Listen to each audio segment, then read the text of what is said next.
సహజంగా వారంలో ఒక్క బుధవారం పూట కానీ హ్మ్.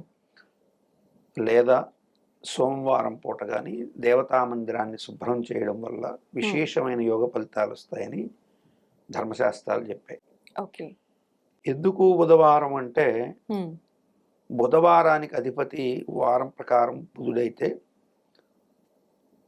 బుధుడి యొక్క హోరాంశాలన్నీ కూడా ఎట్లా ఉంటాయంటే సాత్విక ప్రవర్తన కలిగి ఉంటాయి. ఓకే. సో ఆ రోజు సత్వగుణానికి ప్రతీకగా ఉన్నటువంటి బుధుడి యొక్క అనుగ్రహం చేత హ్మ్. మోస్ట్లీ మీకు ఫెరోషియస్గా ఉండదు డే.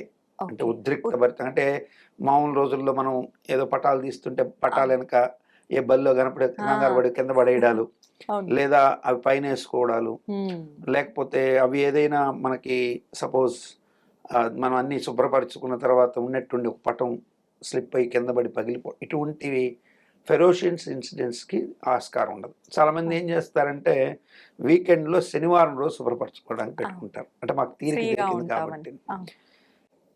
అలా చేయడానికి సిద్ధపడ్డప్పుడు వారాధిపతి శని హ్మ్. చాలా ఉగ్ర లక్షణాలు కలిగి ఉంటాడు. ఎప్పుడెప్పుడు మీ మీద కొంత ఏదన్నా మీ జాతక రీత్యా కావచ్చు, లేదా మీకు తారాబలం హ్మ్. ఇటువంటివి కూడా ఉంటాయి. అంటే ఆ రోజు మీకు శని ఆధిపత్యంలో ఉన్నటువంటి నైదంతారు లాంటివి వచ్చినప్పుడు రక్తగాయాలు అవ్వడొచ్చు.